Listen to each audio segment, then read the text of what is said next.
You have all heard about being rock bottom.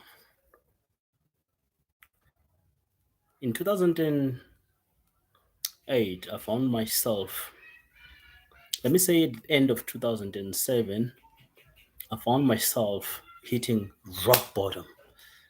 I fell hard. I fell on my face. Things were not working. I was trying this and these things were not working. And then I managed to get a job.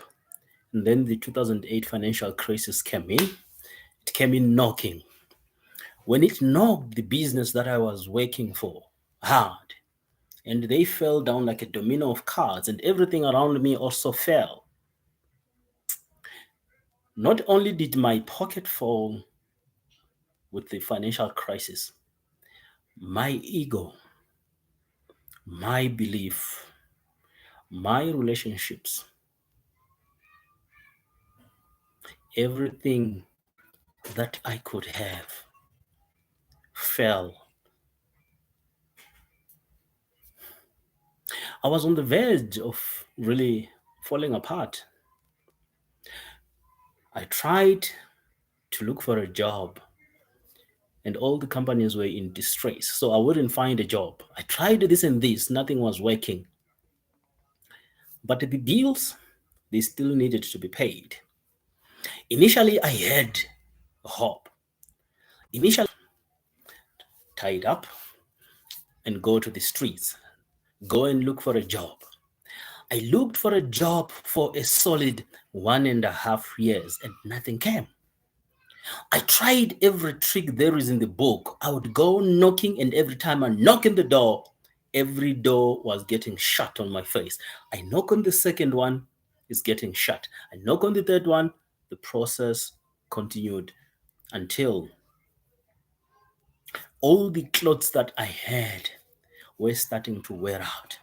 And because actually, I had two reasons why I had to walk long distances. Firstly, I did not have the funds to be traveling back and forth. Secondly, it was prudent for me to work so that I don't have to miss a single company which was in the vicinity of the area that I would have targeted on a specific day.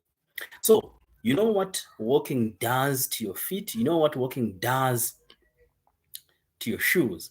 Apart from developing unintended stamina, walking is detrimental to your shoes. So my shoes became worn out. Even my trousers got worn out. Everything else that I owned became worn out. My conviction was almost getting raged into pieces. I was rock bottom. I was rock bottom. Mind you, a few months ago, I had been working for a blue chip organization, and I had already plotted my career path. I could see the trajectory going up and up and up and up until one day I would ascend to decent a decent role within the organization or even elsewhere. But it never panned out. I lost my job and I was rock bottom. My relationship crumbled. Everything around me crumbled. My spirit was shattered. I couldn't I couldn't think of what I could do next. I remember one day I went to Brooklyn. When I got to Brooklyn, I'm looking for a job at a certain restaurant. As I got in there, I've got my CV. As I got in there, I'm walking. Then suddenly I see certain restaurant. I go there. I had actually heard that they were hiring. Then I go there. I approached a certain gentleman, Mr. Karabo. How are you, sir? He says, I'm fine. I'm fine. I know I've heard that there is an opening here, probable. Maybe I can bring my CV, get some training because I know in the restaurant industry you need to get trained for about 2 weeks or so. He says, fine, bring me your CV. Yes, we are hiring. And he took my CV. He looked at the first page. He flipped the second. He flipped the third page. Actually, already it was rare for him that somebody who's looking for a job in a restaurant has got a 3-page CV. He's got a 3-page CV. And then he closed the CV. Here I'm standing and I'm expecting him to say, probably, yes, we might have to do something, or let me consult with my fellow colleagues. He laughed. Ladies and gentlemen, he laughed. He laughed at me. Yet I had come in there because I was rock bottom. I had come in there because of the pain that I was feeling. I needed to pay the bills, but he laughed. I saw him laugh me, and he goes towards the back office. And as he goes towards the back office, he calls a certain lady, Michelle, come and see. Come and see. Michelle came and says, look at this man. Look at this man. This man has got a BCom in financial management. This man has been a trainee financial analyst, yet he's here. He's looking for a job in a restaurant, not as a manager, but as a waiter. That's the lowest position that you could think of. Fine, somebody can say there is a salary and all this and that. But the fact that I had hit such rock bottom for us to try to get anything that could bring food on the table, I decided to be a waiter. And yet this man decides to make a mockery out of my misery. But I wasn't despondent. And then he said, okay, fine. I can see that you've got the conviction, you've got the determination, you really want this job. But I can tell you, probably you're not going to last. But anyway, since you say you are looking for this job and you desperately need this job, we'll give you a call. Two days later, I receive a call. Hello, Muzi. How are you? Okay, fine. This is Karabo from such and such a restaurant. May you please come on this day and start your training? Please bring some black trousers and black shoes. And also bring about 120 for your uniform. So as you go and start in a restaurant, probably you don't have money, but you still need to be able to bring about 120 so that they could give you their black t-shirt. So now I go and start my job. I'm now the man in black. As black as I am, now I have to wear black from head to toe. It was literally black from head to toe, with the exception of my eyes and my teeth. Black from head to toe. I worked. After working a few days, there, whether it was a few days, then came one day a certain gentleman by Mr. Daniel Spangenberg.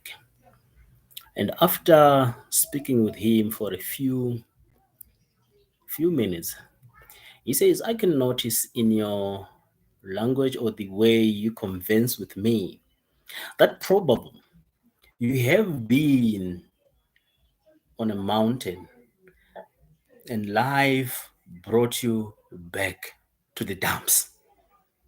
Now, while you're working here, I can sense that you are trying to pick yourself back up. When you were there, maybe you always envisage yourself going to another mountain peak. But if you want to go from one mountain peak to another, you have to drop down. You have to get to the valley. You cannot jump from one mountain to the next. You have to drop down. And whatever happened to your life, it is exactly that process of dropping down to the valley. And now what you need to do is work your way up back to the peak. Yes, I might say when I'm speaking of my peak, it's relative. I am not saying this is the tallest peak in the world, but I'm saying for me, whatever I could see, that was a peak. But I had to get to the rock bottom. I had to get to the basement. I had to get to the foot of the mountain for me to be able to start to climb another mountain. In life, you will face difficulties. In life, you will face challenges. In life, you will face hardships. And those hardships, usually when they come to take you from a lofty position and then they bring you down. It is at that moment when you are down that you just suddenly realize that I cannot keep looking down. When I look down, between my face and the surface is probably an inch. That's when you realize that the only way you could look is for you to look up. As you look up, the first thing that you will do, you will try to trust on your maker. It is your faith and conviction that would have been previously been tested. Now you're saying, I know I can't do this, but I have to do this. Your faith is certainly growing some muscles. Daniel Spangenberg came to me at a point in my life where I needed that voice that says, I can do it. I can climb. I can get to the mountain peak. And he challenged me. He said, I know that you have done something in the past. The reason why you did something in the past is because you do have the skills to do it. And the reason why now you think you don't belong there, it's your mindset. If you get your mindset configured right, if you get your mind wired correctly, you will know that this basement is just the first step to get to your second mountain peak. I know these words, ladies and gentlemen, they changed my life. And I know they can change yours. I love to encourage you to do the following, and I did. Every time you face any obstacle, anytime you face any hardships, know that there is nowhere to look down on. Your face is closer to the surface. And the only way is for you to turn your face and look up and say, what my eye can see, my feet can get there. I said, where my eyes could see, my feet could get me there. And I started working on things that I needed to do for me to get back there. I might not yet be there, but I am on my way. This is my journey to get to my mountain peak. My mountain peak might be slightly lower than yours, but it might be slightly elevated than yours, but it is my mountain peak. It's relative to me. You do have your own.